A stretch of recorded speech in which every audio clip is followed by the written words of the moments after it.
لا زالت جولتنا مستمرة داخل غرف اللاعبين، ونشوف الدافع مالهم ومعنوياتهم اليوم. السلام عليكم. كابتن شلونك؟ اخبارك؟ شلون صحة؟ امورك؟ شلونك؟ شلون صحة؟ شلونكم شباب؟ شلون صحة؟ اخبارك؟ الحمد لله. دعي يصلي الاخ. تقبل الله. خير. شلونك؟ اخبارك؟ شلونك كابتن؟ والله امورك؟ الحمد لله. ديك المباراة وعدتنا وفيت. الحمد لله. تقدر توعد في اليوم؟ ان شاء الله نوعدكم اليوم الفوز. مباراة ماكو شيء صعب. ان شاء الله. فريق كل مرة ظروف. طبعا شيء كل مباراة وظروفها، فريق يتعب يلعب، واحنا ان شاء الله جاهزين. مباراة هي مصيرنا، هي تحدد مستقبلنا. نعم. مباراة كأن وكمدربين ولهن ينتظرون الفرحة، وان شاء الله نوعدهم بالفوز ان شاء الله. سجل اليوم؟ والله ان شاء الله.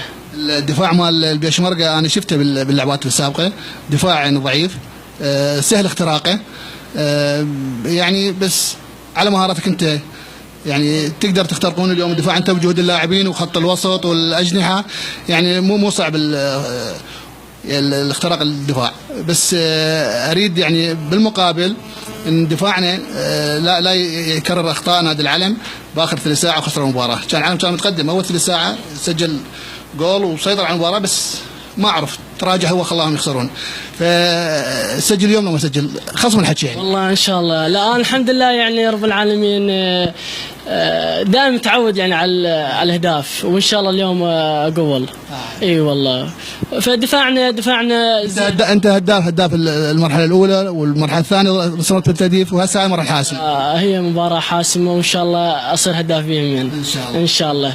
كباتن شنو شعوركم اليوم انتم؟ ان شاء الله احنا جايين نازل الفريق، وان شاء الله الفوز. ايه عمر شلونك انت؟ انت ابن البيجي بس تلعب بنادي بلد، تابعتك اني.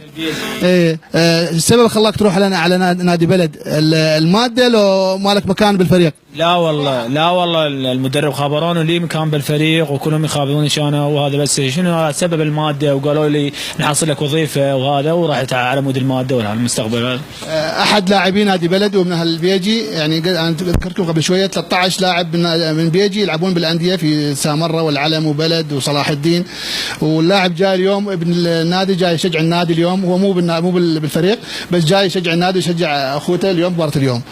كابتن تقبل الله، تصلي انت، شنو شعورك اليوم وارد معنوياتكم على المباراه هذه؟ اول شيء بسم الله الرحمن الرحيم، معنويات عاليه ان شاء الله، وان شاء الله المباراه ماكو شيء صعب عندنا ان شاء الله، وان شاء الله نأدي اللي علينا، ونشكر كل من وقف ويانا، ونشكر الكادر التدريبي، ونشكر جميع اللاعبين اللي وقفوا ويانا، وان شاء الله نكون قد المسؤوليه اليوم، ان شاء الله نتعدى هاي المرحله، نجيب 3 نقاط ونرجع بها ان شاء الله الى بيجي. تدري انت 3 نقاط اليوم تاخذونها تقربون ممتازه بنسبه 80 ل 90% تصعدون ممتازه، يعني مباراتكم فوزكم اليوم راح يصيركم 6 نقاط، تبغى لكم مباراه مع العلم الذي تقريبا انتهت امال العلم، يعني الفوز عليه مو صعب، وانتم فزتوا عليه بالمرحله الثانيه، يعني فوزكم اليوم يقربكم للممتازه. ان شاء الله بهذا الفوز تقرب للدوري الممتاز، وان شاء الله نكون قد المسؤوليه في المباراه، وان شاء الله نطلع ب3 نقاط ان شاء الله. شكرا كابتن. كان لنا لقاء مع الهداف الفريق كابتن مراد محمد وكابتن عزاوي وبعض الاخوه المشجعين ومساندين الفريق. نستمر بالتغطيه داخل الفندق مع غرف اللاعبين.